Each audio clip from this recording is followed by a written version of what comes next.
সুস্পষ্ট এটাই, কিয়ামতের দিন তোমার জন্য কেউ কাঁদবে না, কাঁদলে একজনই কাঁদবে। কয়জন? কয়জন? দুনিয়ার যেই কোনো কিতাব তুমি উঠাও আর পড়ো, একজন তোমার জন্য আমার জন্য কাঁদবে, আর কেউ কাঁদবে না। ওনার নাম হইল মুহাম্মাদুর রাসূলুল্লাহ সাল্লাল্লাহু আলাইহি ওয়াসাল্লাম।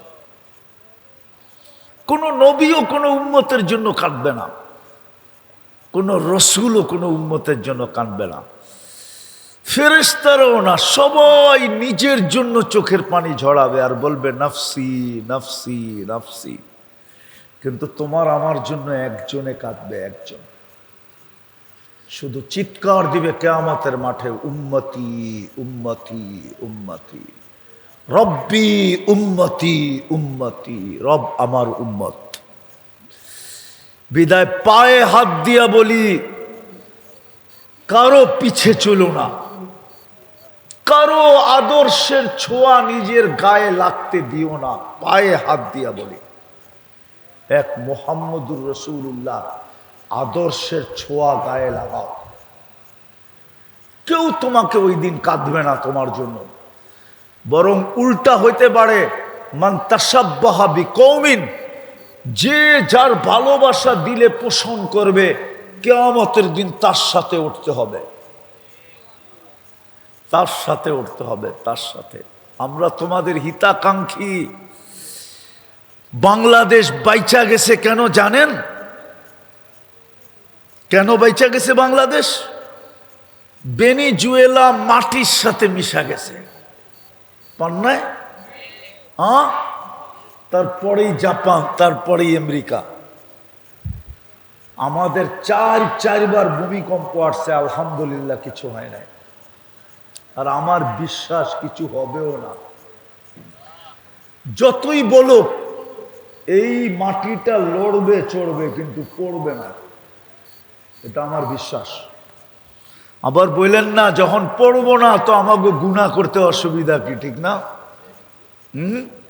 কি এটা না পড়ারও কারণ আছে। এতটুক ছোট জায়গা বাংলাদেশ, এতগুলা মসজিদ, দুনিয়ার কোনো এতটুক ছোট জায়গার ভিতরে দুনিয়ার কোথাও নাই। যত মসজিদ এই ছোট জায়গাটার ভিতরে আছে। মসজিদের সংখ্যা ইন্দোনেশিয়া বেশি, কিন্তু ইন্দোনেশিয়া আপনি আমার চেয়ে বেশি চিনেন না। আমি 8 বার গেছি। কয়বার? আমার চেয়ে বেশি চিনেন না। ইন্দোনেশিয়ার মধ্যখান থেকে আরেক মাথায় যাইতে প্লেনে 6 ঘন্টা লাগে, 6 ঘন্টা। আমি নিজে গেছি। আমি নিজে গেছি জাকার্তার থেকে জয়াপুরা, পাপুয়া গিনি। 6 ঘন্টা প্লেনে লাগে, 6 ঘন্টা। যেমন সৌদি আরব যেতে 6 ঘন্টা লাগে, ইন্দোনেশিয়া আমাদের চেয়ে মসজিদ বেশি, কিন্তু দ্বীপ হইল 17,800 দ্বীপ। ওইখানে মানুষ বাস করে 55% দ্বীপে মানুষ বাস করে, 45% দ্বীপ খালি পড়ে রয়েছে। এতটুক ছোট জায়গার ভিতরে এত মসজিদ দুনিয়ার কোন দেশে। বাংলাদেশে 40,000-এর উপরে হেফজোখানা। এতটুক ছোট জায়গার ভিতরে এত হেফজোখানা দুনিয়ার কোন দেশে। বাংলাদেশে হাজার হাজার মাদ্রাসা। এতটুক ছোট জায়গার ভিতরে এত মাদ্রাসা দুনিয়ার কোন দেশে নাই। আবার এটা অতিরঞ্জিত হয়ে যাবে কিনা জানি না। সারা দুনিয়ার হাফেজ যদি জমা করা হয় তো বাংলাদেশের হাফেজ মনে হয় আমার কাছে পার্সেন্টেজে বেশি হবে। অর্ধেকই হয়ে যায় কিনা আল্লাহ জানে, এত হাফেজ বাংলাদেশে। যার কারণে এই দেশটা লড়ে চড়ে পড়ে বারবার ভূমিকম্প আসতেছে, সতর্ক করতেছে। মেলা আপনি দেখেন এইখানেও মাদ্রাসা 250 ছাত্র। কত? হেফজোখানায় কয়জন? এখানে ছাত্র 100।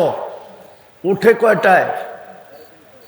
ফজর হওয়ারও 1 ঘন্টা আগে উঠে। ওইটা কি করে জানেন? এই 40,000 হেফজোখানার ছেলেরা কি করে? আগে লাল সবুজের চাদরটাকে সুরক্ষার চাদর দিয়া ডাকে, আধ্যাত্মিক এক সুরক্ষার চাদর দিয়া ডাকে। কালকেও আমি যুক্তি দিছিলাম এক সোসাইটিতে। যুক্তি আমার এটা ছিল যে বাংলাদেশের বড় মাত্রায় ভূমিকম্প যতগুলা এই পর্যন্ত আসছে সবগুলা শেষ রাত্রে। কি কি কি কেন? আল্লাহ বলে 40,000 হেফজোখানার ছেলেরা বাংলাদেশের লাল সবুজের পরিধিটাকে আধ্যাত্মিক চাদর দিয়া ঢাকার পরে তোমরা যাইও, তখন ধাক্কাইতেই পারবা, ফালাইতে পারবা না। শুধু এই জন্যই দেশটা বেঁচে আছে। সত্য। এই জন্য বলছিলাম 2টা কাম আমি দেখাইতে চাইতেছি। পারবেন? আরে পারবেন? পাক্কা? তাইলে আমি বলতে পারবো আপনার আমলনামায় কোনো গুনাহ হবে, কিন্তু গুনাহ থাকবে না। ফেরেশতা পর্যন্ত হাকুরা তাকায়া থাকবে যে গুনাহই তো নাই, এটা হইলো তো হইলো কি করে। 2টা কাম ডেলি। পারবেন? বলবো আজকের থেকে নামাজ কোনো মতেই ছাড়বো না। ওয়াদা? পাক্কা? দ্বিতীয় নামাজ, আজকের থেকে যখনই ঘুমাইতে যাব বেশি কিছু করতে হবে না, শুধু আল্লাহর কাছে হাত উঠায়া মাপ চায়া তারপরে ঘুমাবো। শুধু বাংলায় বললেই হবে যে আল্লাহ আমি মাপ চায়া ঘুমাইলাম। পারবেন না এতটুকু বলতে? কি বলবেন? আল্লাহ আমি মাপ চায়া, আল্লাহ আমি মাপ চায়া। যদি মনে না থাকে তাইলে একটু লেখা টানায়া দেন যেখানে আপনি ঘুমাবেন, যে আজ থেকে আমি আল্লাহর কাছে মাপ চায়া ঘুমাবো। বড় অক্ষরে লেখেন, যেইখানে ঘুমান ওইখানে টানায়া দেন, যাতে গেলেই আপনার চোখে পড়ে, ঘুমের সময় যেন স্মরণ আসে। আর যদি হাত উঠায়া মাপ চায়া ঘুমাইতে পারলেন, আমার বিশ্বাস এটা যদি পরীক্ষামূলক কোনো বিধর্মীয় করে, তা আমার বিশ্বাস বেশি দিন যাবে না, আল্লাহ ওকে ইসলামের চাদরের নিচে নিয়ে আসবে। আমার কাছে প্রমাণ আছে, প্রমাণ। আল্লাহ যুবককে বলে যৌবনের সিঁড়িতে পা দিয়া হারায়া যাইস না। ফাইন কাম মিন শাব সাবাকাকা ইলাল মউত, যৌবনের সিঁড়িতে পা দিয়েই হারায়া যাইস না, মাতাল হয়ে যাইস না, আল্লাহকে ভুলা যাইস না। যেই আল্লাহ তোকে যৌবন দিয়া সাজাইছে ওই আল্লাহকে ভুলা যাইস না। হইতে পারে তোমাকে কবরের কোলে আমি শোয়ায় দিব। এই জন্য দ্বিতীয় মারা যায় সবচেয়ে বেশি কি? তৃতীয় মারা যায় বয়স্ক। তো যেটা আমি বুঝাইতেছিলাম, যেখানেই থাকি না কেন, পেশা যেমনই হোক না কেন, আর দুনিয়ার অবস্থান আমাদের যেমনই হোক না কেন, আমরা কিন্তু যাত্রী, কবরের যাত্রী, মৌতের যাত্রী। নিজের কাছে একটা প্রশ্ন করা উচিত যে যেই কয়দিনই দুনিয়াতে ছিলাম আমি যতটুকু ভোগ করলাম, কাটটা ভোগ করলাম? বলেন কাটটা? আরে জোরে বলেন। আল্লাহ বললে গুনাহ হবে না, সওয়াব হবে। কাটটা ভোগ করলাম, কাটটা ভোগ করতেছি, কার নেয়ামত ভোগ করতেছি আমরা? কার নেয়ামত ভোগ করলাম? আমাকে যে সৃষ্টির সেরা বানায় অস্তিত্ব দিলেন, এটা কি নেয়ামত না? আমি কি আমি সৃষ্টির আরে বলেন না, আমাকে যে সৃষ্টির সেরা বানায় অস্তিত্ব দিল, এটা কি নেয়ামত না? আমাকে যে নিজের পছন্দে মুসলমানের ঘরে পাঠাইলেন, এটা কি নেয়ামত না?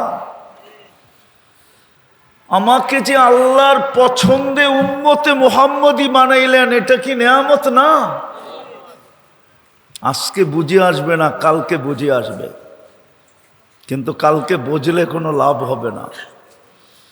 হায়, শুধু কপালে থাবড়াইতে হবে, আর কোনো লাভ হবে না। ওই দিন শুধু কপালে থাবড়াবে। বাংলা একটা প্রবাদ বাক্য আছে না, আজ বুঝবি না বুঝবি কাল, কপাল থাবড়ায়া থাবড়ায়া মারবি গাল। কালকে কপাল থাবড়াইলে লাভ হবে না। তো আমি যে মানুষ হিসাবে অস্তিত্ব দিলাম, এটা কি নেয়ামত না? যার কারণেই তো আমি সৃষ্টির সেরা। আমি যে মুসলমানের ঘরে জন্ম নিলাম, এটা কি নেয়ামত না? আমি যে উম্মতে মুহাম্মদী হইয়া সমস্ত উম্মতের ভিতরে হিরু হইলাম, হিরু। সব উম্মত আমাদের সামনে জিরু। আমরা উম্মতে মুহাম্মদী সমস্ত উম্মতের ভিতরে কি? হিরু। কুরআন বলে কুনতুম খায়রা উম্মাহ, তোমরা হিরু, সব উম্মত জিরু।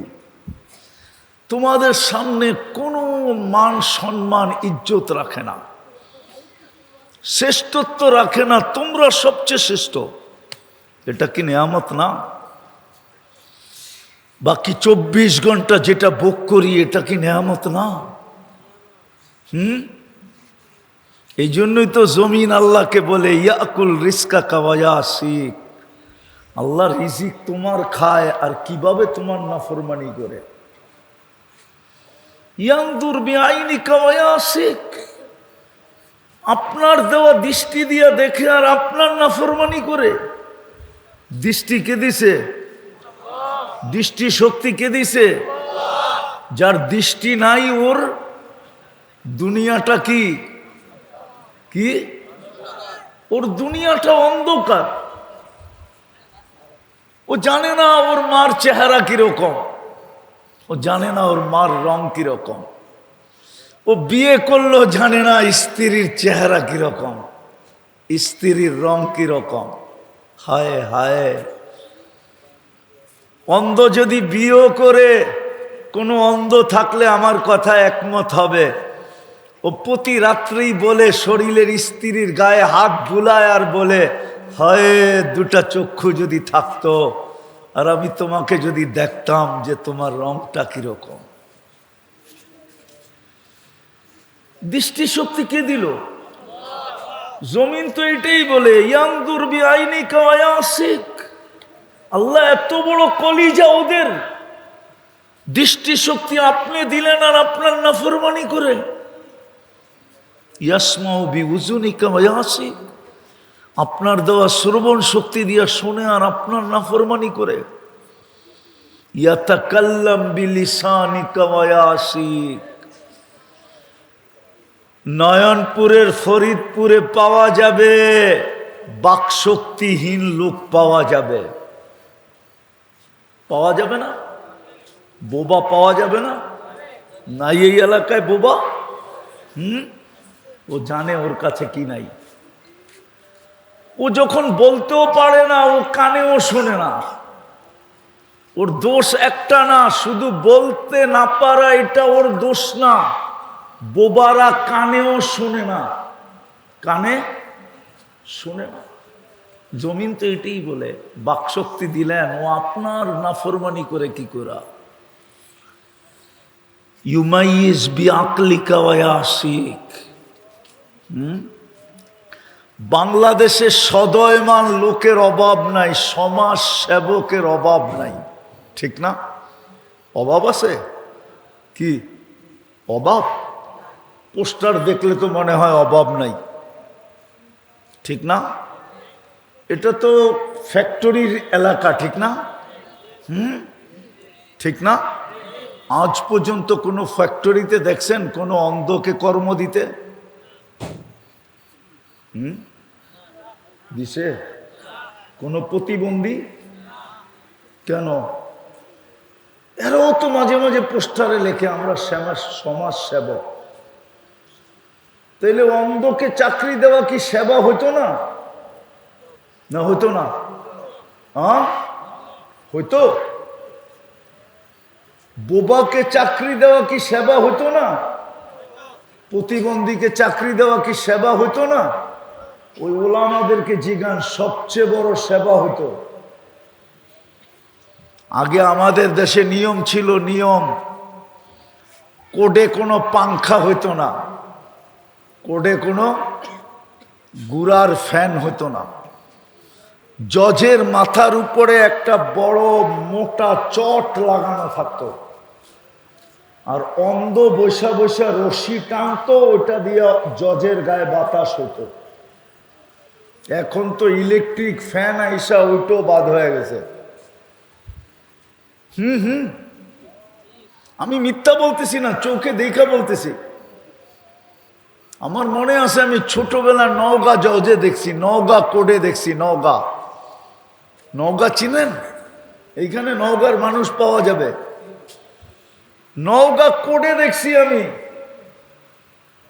অন্ধ বৈশা বৈশা রথি টানতেছে আর জজের গায়ে বাতাস হইতেছে, মাসের শেষে ওর স্যালারি মিলতেছে।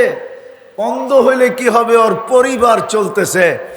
বিদ্যুৎ আসার পরে, ইলেকট্রিসিটি আসার পরে, বিজ্ঞানের ছোঁয়া লাগার পরে এখন ওই অন্ধদের চাকরিও শেষ।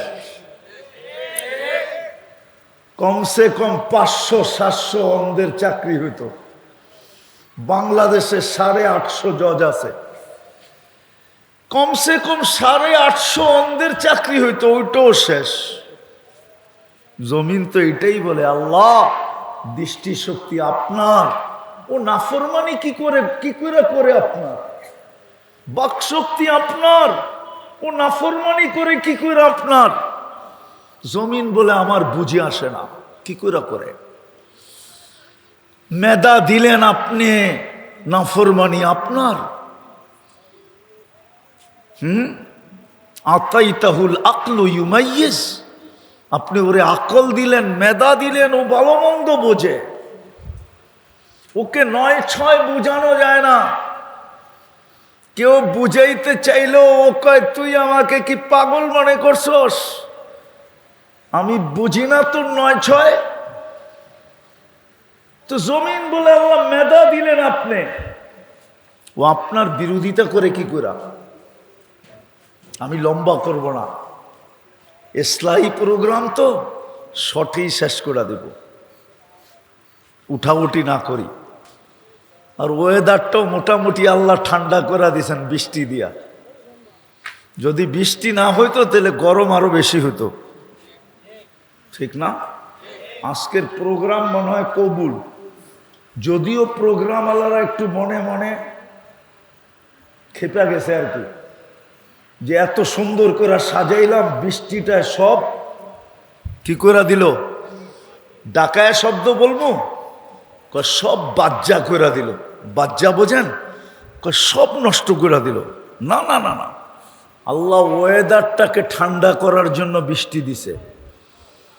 যদিও এরা সামিয়ানা লাগাইছে, আল্লাহ চাইছিল আজকে কোনো সামিয়ানাই হবে না, ডাইরেক্ট হবে।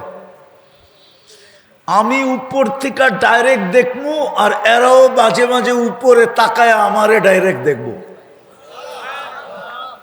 কি ডাইরেক্ট না? হ্যাঁ, বৃষ্টি আইসা ওয়েদারটাকে ঠান্ডা করছে। তা আমি যেটা বুঝাইতেছিলাম, যেখানেই থাকেন না কেন, পেশা যেমনই হোক না কেন, দুনিয়ার অবস্থান যেমনই হোক না কেন, আমরা কিন্তু যাত্রী। জমিন যদিও আল্লাহকে লম্বা প্রশ্ন করছে, শুধু এতটুক জমিন বলে না, ইয়াকুল রিস্কা কাওয়া আসিক, রিজিক আপনার খায়, আপনার নাফরমানি করে। ইয়ান্দুরু বি আইনিকা ওয়া আসিক, আপনার দেওয়া চক্ষু দিয়া দেখে আপনার নাফরমানি করে, ইয়াসমাউ বি উযুনিকা ওয়া ইয়াসিক, আপনার দেওয়া কান দিয়া শোনে আর আপনার নাফরমানি করে, ইয়াতাকাল্লাম বি লিসানিকা ওয়া ইয়াসিক, আপনার দেওয়া পাও দিয়া, আপনার দেওয়া পাও দিয়া চলে আর আপনার নাফরমানি করে। কানা সগীরা ফাকাব্বারতা, ছোট ছিল আপনি তো বড় করলেন। কানা দাঈফা ফাকাওয়াইতা, বড় দুর্বল ছিল, মার পেটের থেকে যখন আসছে সুঠামত্ব তো আপনিই দিলেন। কানা জাহিলা ফাআল্লামতুক, ও তো অজ্ঞ ছিল, শিক্ষা তো আপনিই দিলেন। কানা মিসকিনা, ওর মতো নিশ্চয় কেউ ছিল না। মার পেটের থেকে যখন আসছে তো সৃষ্টির ভিতরে সবচেয়ে নিশ্চয় প্রাণী হলো মানুষ। মানুষের চেয়ে নিশ্চয় দুনিয়াতে কেউ নাই, কেউ পা রাখে না। জমিন বলে ছিল তো নিশ্চয়, ছিল তো অসহায়, কিন্তু স্বয়ং সম্পূর্ণ তো আপনিই করলেন, তারপর আপনার নাফরমানি। শুধু জমিন বলে না, হায় হায় আলা কুল্লা ইয়াউমিন ওয়াল বাহরু, প্রতিদিন সমুদ্র বলে, শুধু সমুদ্র বলে না, ওয়াল মালাইকাতু, প্রতিদিন ফেরেশতারা বলে, এমন কি কিতাবে পাওয়া যায় পাহাড় পর্যন্ত বলে আল্লাহ সারাদিন আপনার নাফরমানি। আপনি আমাদেরকে অনুমতি দেন, বিদায় আমরা সবাই কিন্তু যাত্রী। আমি জানি এই এলাকার আসল বাসিন্দার থেকে সারা বাংলাদেশের বিভিন্ন এলাকার মানুষ এখানে বেশি, ঠিক না? কি সত্য তো? এই এলাকার বাসিন্দার জমিনের মালিক এই এলাকার মানুষ বটে, কিন্তু বসবাসকারী সারা বাংলাদেশের বাহিরের মানুষ এইখানে বেশি, ঠিক না? সত্য তো? বিদায় আপনি যেখানেই বসবাস করেন, পেশা যেমনই হোক, দুনিয়ার অবস্থান যেমনই হোক, আমরা কিন্তু যাত্রী। কিন্তু একটা প্রশ্ন আপনাদের কাছে, বিবেকের কাছে, প্রথম এই কথাটা মাথায় রাখা উচিত যে আমি যাত্রী।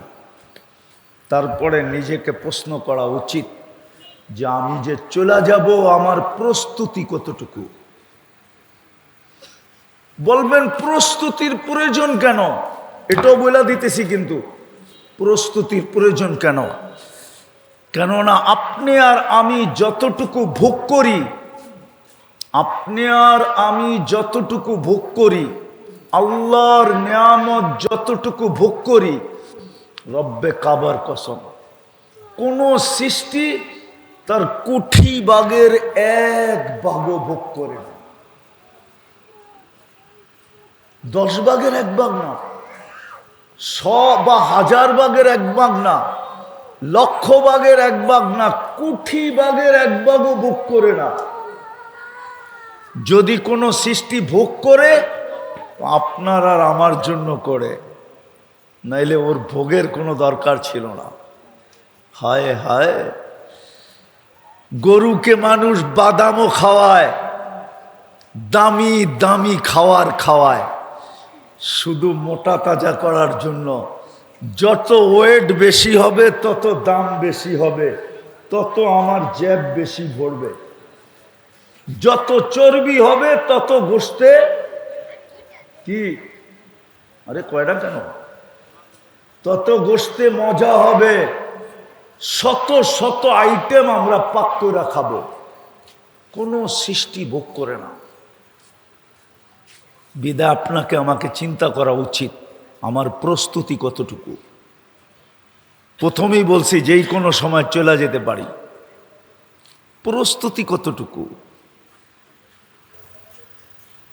কতটুকু প্রস্তুতি। অথচ এই উম্মতের জন্য তো প্রস্তুতি সহজ ছিল। আমি একটা দেখাইতেছি, একটা।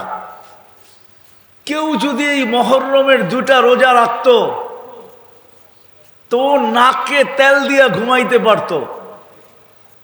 ও বলতো অতীত 1 বৎসরের গুনাহ মাফ। কি আগামী মুহররম পর্যন্ত আপনার গুনাহ মাফ, পিছের মুহররম থেকে এই মুহররম পর্যন্ত আপনার গুনাহ। বা রানিং কোন জায়গায় লেখা আছে রানিং 1 বৎসরের, কেননা ইসলামী বৎসর শুরু হয় কোন মাস থেকে? মুহররম থেকে। রানিং বৎসরের গুনাহ মাফ। যদি দ্বিতীয় আরেকটা দেখাইতেছি, আজকের দিন যদি নিজের সাধ্য অনুযায়ী, সাধ্য বোঝেন, অ্যাবিলিটি বোঝেন, সমর্থ বোঝেন, পকেটে যেই কয় টাকা আছে ওই কয় টাকা বোঝেন, আজকের দিনে যেই কয় টাকা পকেটে ছিল যদি হাত খুলা পরিবার পরিজনের উপরে খরচ করত, গরিবদেরকে সাহায্য দিত, আত্মীয় স্বজনের উপরে খরচ করত, প্রতিবেশী গরিবদেরকে যদি দিত, তাইলে 1 বৎসরের বরকত দেওয়ার গ্যারান্টি ছিল। কয় বৎসর? কয় বৎসর? 1 মাস 1 দিনের বিনিময়ে কয় বৎসরের বরকত? 1 বৎসর কয় দিন হয়? 365 দিন বরকত দিতেন। তাহলে প্রস্তুতি কঠিন না সহজ? কিন্তু রোজা রাখছে কয়জন বলেন না? নফল বইলা বেশিরভাগ লোকই ছেড়া দিছে, ঠিক না? ইচ্ছা করলে বৃহস্পতি শুক্র 2 দিনে কমপ্লিট করতে পারত, অথবা ইচ্ছা করলে শুক্র শনি 2 দিনে কমপ্লিট করতে পারত। আজকেও ছুটি, কালকেও ছুটি, 2 দিনে কি কমপ্লিট? আজকেও ছুটি, কালকেও ছুটি, 2 দিনে কমপ্লিট করে ফেলতে পারত। 1 বৎসরের গুনাহ কি? আবার গেছিল পিছে একটা আরাফার দিনের একটা রোজা। কয়টা রোজা? কয়টা? 2 বৎসরের গুনাহ মাপ ছিল। কয় বৎসরের? অতীত 1 বৎসর, সামনের 1 বৎসর। নাকে তেল দিয়ে ঘুমান না আপনি? কেউ যদি বলতো তুই এত ঘুমাস কেন? 2 বৎসরের গুনাহ মাফ করায় আনিছি, ঘুমাবো না তো কি করব? তো প্রস্তুতি সহজ ছিল, কিন্তু আফসোস আফসোস আমরা হায়রা গেছি। বলে কিসের কাছে হায়রা গেলাম? বলে আমরা 2 জিনিসের কাছে হায়রা গেছি। একটা হলো নিজের মনের কাছে হায়রা গেছি। কার কাছে? নিজের মনের কাছে হায়রা গেছি। কেননা আমি মনের বিরুদ্ধে চলি না, মন যেরকম বলে ওরকমই চলি। আমাদের অধিকাংশ যুবকরা মন যেরকম বলে এরকমই চলে। আমার সমাজের 90% মানুষ, নারী পুরুষ, মন যেরকম বলে ওরকমই চলে। আমরা মনের কাছে হেরা গেছি। আর আরেকজন তো আছেই আছে, যাকে শয়তান বলে। আমরা শয়তানের কাছেও হেরা গেছি, মনের কাছেও হেরা গেছি। আর কার কাছে হেরা গেছি? শয়তানের কাছে হেরা গেছি। নাইলে যেটা খরচ করলে অঙ্গে লাগতো, কি অঙ্গে লাগলে সঙ্গে যেত, ঠিক না? ঠিক, ওটা লাগায় দিছি জার্সি কিনার পিছনে, ওটা লাগায় দিছি ফ্লাক লাগানোর পিছনে। যাক, আবার ওই দিকে যেতেছি না, আমি শেষ জায়গায় চলে আসছি। প্রস্তুতি নেন, নাইলে আল্লাহর কাছে দাম পাওয়া যাবে না। রাগ হয়ে যান না। এই মজলিসটা আমি জানি সব শ্রম পেশার মানুষ, একজনও এখানে বাড়িওয়ালা আছে কিনা আমি জানি না। আর একজনও এখানে ফ্যাক্টরির মালিক আছে কিনা আমি জানি না, মনে হয় নাই, ঠিক না? আছে নাকি? সব কি শ্রম পেশার মানুষ, শ্রম দিলে পেটে ভাত, আর শ্রম না দিতে পারলে খালি হাত, ঠিক না? সত্য তো? রাগ হয়ে যাবেন? আমি শ্রম পেশার যুবকগুলাকে জিজ্ঞাসা করতে চাই, রাগ হয়ে যাবা? হ্যাঁ, আচ্ছা বলো, নিজের ইচ্ছা মতো, মন মতো, মন চায় এরকম ইচ্ছা মতে ব্র্যান্ডের একটা খাওয়া মাসের ভিতরে কয়বার জোটে? বলো। একবারও না? রাগ হয়ে গেল? রাগ হয় না, আবার বলবা এটা নিয়ে তো ডায়লগ চলতেছে, ঠিক না? হ্যাঁ, বুঝানোর জন্য বলতেছি। যখন সারা মাসে একবার পছন্দের একটা খাওয়া জুটাইতে পারি না, একটা ব্র্যান্ডের গেঞ্জি পরতে পারি না, একটা ব্র্যান্ডের টি শার্ট পরা যায় না, একটা ব্র্যান্ডের প্যান্ট পরা যায় না, সবারই তো মনে চায় যে একটা আইফোন প্রো ম্যাক্স যদি হইতো। কি মুস্কি মুস্কি হাসে দেখি, ঠিক না? আইফোনের কথা শুই না, তাও তো জীবনে জুটানো যাবে কিনা জানি না, ঠিক না? হ্যাঁ, সবার হাতে আছে চায়নার খাটারা ফোন, ঠিক না? খাটারা বুঝো? সস্তা ফোন, ঠিক না?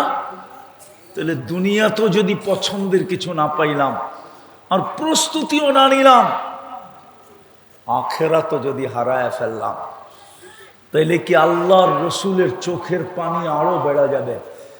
দুনিয়া তো কানতে কানতে চলে গেছেন, আর বলতে বলতে চলে গেছেন মিসকিনুন ফাকুর, আমার হতবাগা উম্মত, যারা দুনিয়া তো মন মতো কিছু পায় নাই, আখেরাতটাও পায় নাই। তাহলে দুনিয়ায়ও আমাদের জন্য চোখের পানি জড়াইতে জড়াইতে চিৎকার দিতে দিতে গেছেন মিসকিনুন ফাখুর, আমার হতবাগা উম্মত, দুনিয়া তো মনের স্বাদ মিটাইতে পারে নাই, না খাওয়া দিয়া, না কাপড় চোপড় দিয়া, না ঘর বাড়ি দিয়া, না আসবাবপত্র দিয়া, না গাড়ি শাড়ি দিয়া, কিচ্ছু দিয়ে তো আমরা স্বাদ মিটাইতে পারি নাই। রাগ হয়ে যাবে? 1 তারিখে পাইতে দেরি, 20 তারিখে শেষ হইতে দেরি হয় না, ঠিক না? তাই না মাইনা কোন রকম কয় তারিখ? কত? নাইলে 25, মাইনা নিলাম 30, তারপরও তো দোকানে বাকি খেতে হয়, ঠিক না? হ্যাঁ, তাইলে কি আল্লাহর রসুলকে আমরা কিয়ামতের দিনও কাঁদাইতে চাই? দুনিয়াতে তো কাঁদতে কাঁদতে চলে গেলেন, আর বলতে বলতে চলে গেলেন আমার হতভাগা উম্মত দুনিয়ায়ও কোনো স্বাদ মিটাইতে পারলো না। কিন্তু পাওয়া যাবে। আমরা মাঝে মাঝে দেখি, এই হাইওয়েতে দেখি, অনেক যাওয়া হয় তো এখান দিয়া, অনেক যাওয়া হয় ময়মনসিং, অনেক দিকে এখান দিয়া যেতে হয়, দেখি তো মাওনা চৌরাস্তায় গেলে অনেক কিছুর ঘ্রাণ নাকে আসে, ঘ্রাণ মনে হয় বোঝে না, ফিডার খায় তো বোঝে না, অনেক কিছুর ঘ্রাণ নাই মাওনা চৌরাস্তায়।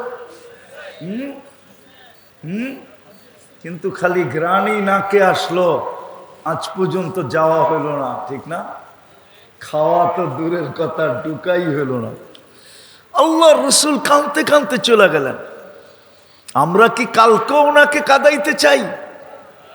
হ্যাঁ, কালকেও কি চোখের পানি ঝরাইতে চাই যে আল্লাহর রসুল কালকে বলবে আমাদেরকে হাউজে কাউসারে যাব, আর বলবে সুহকান সুহকান লিমান কাইয়ারা বাদি, সড়ো দূরে সড়ো, তোমরা আমার ইজ্জত রাখো নাই, তোমরা আমার চোখের পানির মূল্য দাও নাই।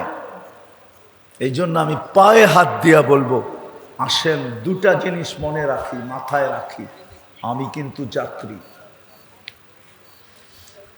দ্বিতীয়, আমার মনের ভিতরে অঙ্কন করি, প্রশ্নটাকে বারবার উত্থাপন করি, দিলটাকে বারবার প্রশ্ন করি, ও মন, তোর প্রস্তুতি কতটুকু?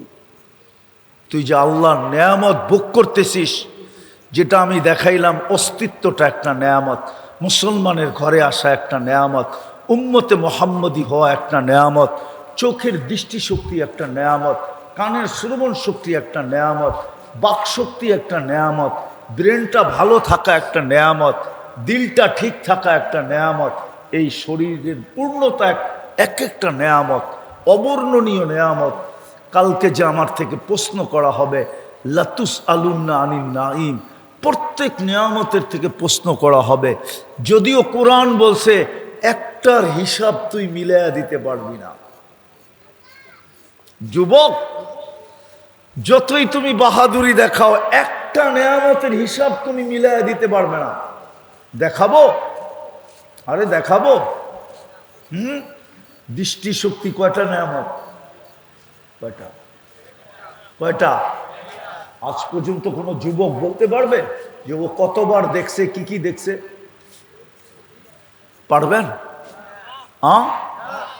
কত বৎসর দিলে পারবেন?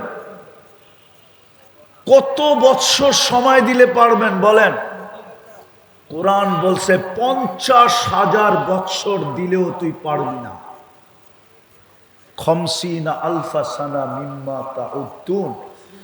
তোর এই 60 বৎসরের জন্য যদি আমরা 50,000 বৎসর সময় দেই, তারপরে তুই একটা নেয়ামতের হিসাব মিলাই দিতে পারবি না। কতবার দেখছিস আর কত কি দেখছিস? এক একবার দৃষ্টিতে কয়টা ক্যামেরা জ্বলা ওঠে জানো যুবক? কয়টা? আরে বলো না, কয়টা? তোমার চোখে কয়টা ক্যামেরা? দুইটা? দুই চোখে 26 কোটি ক্যামেরা। 13 কোটি। আরে জোরে বলো আল্লাহু আকবার। তোমাদের বিজ্ঞান বলে এই চোখে 13 কোটি, এই চোখে 13 কোটি। আমি যতবার সামনে তাকাইতেছি ততবার এই 13 কোটি 26 কোটি ক্যামেরা জ্বলা উঠতেছে, জ্বলা। যেমন ফ্ল্যাশ মারে না ছবি তুলতে, আমার প্রত্যেক দৃষ্টিতে 26 কোটি ক্যামেরা ফ্ল্যাশ মারে, ফ্ল্যাশ। এই জন্যই তো আল্লাহ বলছে এক নিয়ামতের হিসাব তুই মিলিয়ে দিতে পারবি না। তোকে যদি 50,000 বৎসর দে। কিন্তু আজকে আমাদেরকে সুযোগ দিচ্ছেন যুবক, নয়নপুরের মানুষ, আল্লাহ আমাদেরকে আজকে সুযোগ দিছে। কসম খোদার, কারো চক্ষু দিয়া যদি আজকে এই প্রশ্ন চিন্তা করতে যায়, যদি একটু পানি গড়াইল না, মাসির মাথা পরিমাণ যদি চোখের কোনায় উদিত হইল, তো আল্লাহর রসুল বলেন, মুহাম্মদুর রসুল্লাহ বলেন, দুজাহানের বাদশাহ বলেন, সৈয়দুল আউয়ালিন ওয়াল আখারিন বলেন, ইমামুল মুরসালিন বলেন, হায় হায় হায়, এই চক্ষু জাহান্নামের উপরে হারাম, হারাম, হারাম। শুধু চক্ষু হারাম নাই, শরীরটা হারাম। জাহান্নামে যাওয়া এরকম অসম্ভব, যেরকম দুধ গাভীর থেকে বাহির করার পরে গাভীর স্তনে ঢুকায় দেওয়া যেরকম অসম্ভব, কোনো মেশিন দিয়েও ঢুকায় দেওয়া যাবে না, ঠিক এই চক্ষুওয়ালা জাহান্নামে যাওয়া এরকম অসম্ভব।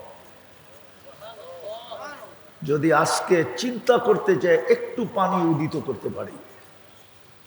বিদায় আসেন, চলেন আজকে তওবা করি আল্লাহর কাছে। পারবেন? কে কে পারবেন দেখি? পারবেন? পাক্কা? তাইলে বইলা দেন, আল্লাহ অতীত থেকে তওবা করলাম। বলেন বলেন, আল্লাহ অতীত থেকে তওবা করলাম, আপনি আমাদের তওবা কবুল করেন। নামান যদি মনের থেকে কইরা থাকেন আপনি নিষ্পাপ, কসম। আস্তাগফিরহু ইন্নাহু কানা তাওয়াবা, আত্তাইবু মিনাজ যামবি কামান লা যামবা লা। আল্লাহ বলে তুই মাপ চাইতে দেরি, আমি তোকে মাপ করতে দেরি করি না। গুনাহ মাফ, নিষ্পাপ আপনি এখন। বাকি আগামীতে নিজের আমলনামায় গুনাহ লেখাবেন কি লেখাবেন না, যুবক তুমি লেখাবে কি লেখাবে না তোমার ইচ্ছার উপরে নির্ভর করে। আমি তোমাকে দুটা জিনিস শিখাই দিয়া যাব, যদি করতে পারো ডেলি, তাহলে আমার বিশ্বাস তোমার আমলনামায় কোনোদিন গুনাহ থাকবে না। না তুমি খুঁজা পাবে, না ফেরেশতা খুঁজা পাবে, কেউ খুঁজা পাবে না তোমার আমলনামায় গুনাহ। পারবেন? আরে পারবেন? পারবা যুবক, পারবা মনের থেকে? কে কে পারবা? কে কে পাক্কা? নামাও। আরেকটা কথা হাত পায়ে হাত দিয়া বলি, ছেড়া দাও। সুস্পষ্ট এটাই, কিয়ামতের দিন তোমার জন্য কেউ কাঁদবে না, কাঁদলে একজনই কাঁদবে। কয়জন? কয়জন? দুনিয়ার যেই কোনো কিতাব তুমি উঠাও আর পড়ো, একজন তোমার জন্য আমার জন্য কাঁদবে, আর কেউ কাঁদবে না।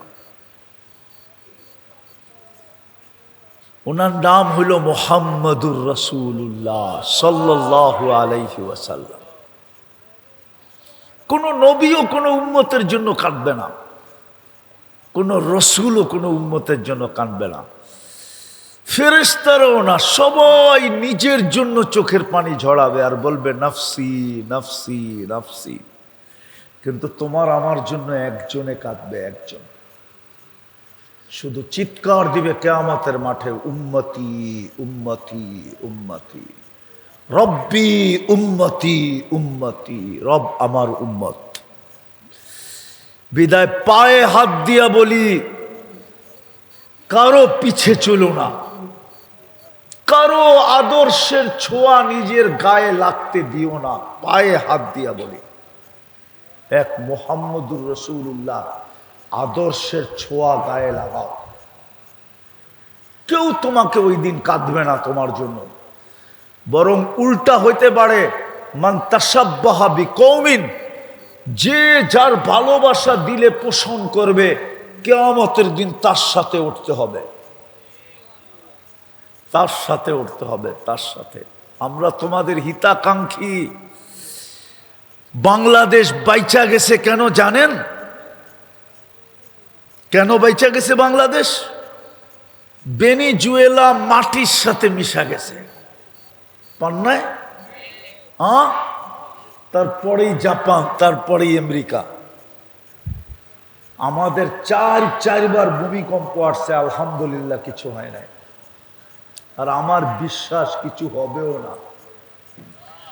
যতই বলো এই মাটিটা লড়বে চড়বে, কিন্তু পড়বে না, এটা আমার বিশ্বাস। আবার বললেন না যখন পড়বো না তো আমাকে গুনাহ করতে অসুবিধা কি? ঠিক না? কি এটা না পড়ারও কারণ আছে। এতটুক ছোট জায়গা বাংলাদেশ, এতগুলা মসজিদ, দুনিয়ার কোনো এতটুক ছোট জায়গার ভিতরে দুনিয়ার কোথাও নাই যত মসজিদ এই ছোট জায়গাটার ভিতরে আছে। মসজিদের সংখ্যা ইন্দোনেশিয়া বেশি, কিন্তু ইন্দোনেশিয়া আপনি আমার চেয়ে বেশি চিনেন না। আমি 8 বার গেছি। কয়বার? আমার চেয়ে বেশি চিনেন না। ইন্দোনেশিয়ার মধ্যখান থেকে আরেক মাথায় যাইতে প্লেনে 6 ঘন্টা লাগে, 6 ঘন্টা। আমি নিজে গেছি। আমি নিজে গেছি জাকার্তার থেকে জয়াপুরা, পাপুয়া গিনি। 6 ঘন্টা প্লেনে লাগে, 6 ঘন্টা। যেমন সৌদি আরব যেতে 6 ঘন্টা লাগে, ইন্দোনেশিয়া আমাদের চেয়ে মসজিদ বেশি, কিন্তু দ্বীপ হইল 17,800 দ্বীপ। ওইখানে মানুষ বাস করে 55% দ্বীপে মানুষ বাস করে, 45% দ্বীপ খালি পড়ে রয়েছে। এতটুক ছোট জায়গার ভিতরে এত মসজিদ দুনিয়ার কোন দেশে। বাংলাদেশে 40,000-এর উপরে হেফজোখানা। এতটুক ছোট জায়গার ভিতরে এত হেফজোখানা দুনিয়ার কোন দেশে। বাংলাদেশে হাজার হাজার মাদ্রাসা। এতটুক ছোট জায়গার ভিতরে এত মাদ্রাসা দুনিয়ার কোন দেশে নাই। আবার এটা অতিরঞ্জিত হয়ে যাবে কিনা জানি না। সারা দুনিয়ার হাফেজ যদি জমা করা হয় তো বাংলাদেশের হাফেজ মনে হয় আমার কাছে পার্সেন্টেজে বেশি হবে। অর্ধেকই হয়ে যায় কিনা আল্লাহ জানে, এত হাফেজ বাংলাদেশে। যার কারণে এই দেশটা লড়ে চড়ে পড়ে বারবার ভূমিকম্প আসতেছে, সতর্ক করতেছে। আপনি দেখেন এইখানেও মাদ্রাসা 250 ছাত্র। কত? হ্যাঁ, হেফজোখানায় কয়জন? এইখানে ছাত্র 100। উঠে কয়টায়? ফজর হওয়ারও 1 ঘন্টা আগে ওঠে। ওইটা কি করে জানেন? এই 40,000 হেফজোখানার ছেলেরা কি করে? আগে লাল সবুজের চাদরটাকে সুরক্ষার চাদর দিয়া ডাকে, আধ্যাত্মিক এক সুরক্ষার চাদর দিয়া ডাকে। কালকেও আমি যুক্তি দিছিলাম এক সোসাইটিতে। যুক্তি আমার এটা ছিল যে বাংলাদেশের বড় মাত্রায় ভূমিকম্প যতগুলা এই পর্যন্ত আসছে সবগুলা শেষ রাত্রে। কি কি কি কেন? আল্লাহ বলে 40,000 হেফজোখানার ছেলেরা বাংলাদেশের লাল সবুজের পরিধিটাকে আধ্যাত্মিক চাদর দিয়া ঢাকার পরে তোমরা যাইও, তখন ধাক্কাইতেই পারবা, ফালাইতে পারবা না। শুধু এই জন্যই দেশটা বেঁচে আছে। সত্য। এই জন্য বলছিলাম 2টা কাম আমি দেখাইতে চাইতেছি। পারবেন? আরে পারবেন? পাক্কা? তাইলে আমি বলতে পারবো আপনার আমল নামায় কোনো গুনাহ হবে, কিন্তু গুনাহ থাকবে না। ফেরেশতা পর্যন্ত হাকুরা তাকায় থাকবে যে গুনাহই তো নাই, এটা হইলো তো হইলো কি করে। 2টা কাম ডেলি পারবেন? বলবো আজকের থেকে নামাজ কোনো মতেই ছাড়বো না। ওয়াদা? পাক্কা? দ্বিতীয় নামাজ, আজকের থেকে যখনই ঘুমাইতে যাব বেশি কিছু করতে হবে না, শুধু আল্লাহর কাছে হাত উঠায়া মাপ চায়া তারপরে ঘুমাবো। শুধু বাংলায় বললেই হবে যে আল্লাহ আমি মাপ চায়া ঘুমাইলাম। পারবেন না এতটুক বলতে? কি বলবেন? আল্লাহ আমি মাপ চায়া, আল্লাহ আমি মাপ চায়া। যদি মনে না থাকে তাইলে একটু লেখা টানায়া দেন যেখানে আপনি ঘুমাবেন, যে আজ থেকে আমি আল্লাহর কাছে মাপ চায়া ঘুমাবো। বড় অক্ষরে লেখেন, যেইখানে ঘুমান ওইখানে টানায়া দেন, যাতে গেলেই আপনার চোখে পড়ে, ঘুমের সময় যেন স্মরণ আসে। আর যদি হাত উঠায়া মাপ চায়া ঘুমাইতে পারলেন, আমার বিশ্বাস এটা যদি পরীক্ষামূলক কোনো বিধর্মীয় করে, তা আমার বিশ্বাস বেশি দিন যাবে না, আল্লাহ ওকে ইসলামের চাদরের নিচে নিয়ে আসবে। আমার কাছে প্রমাণ আছে, প্রমাণ। পরীক্ষামূলক করতে যায় ইসলামে চলে আসছে। পারবেন এই 2টা কাজ করতে? হ্যাঁ, কে কে ওয়াদা? নামান, উঠাউঠি করবেন না।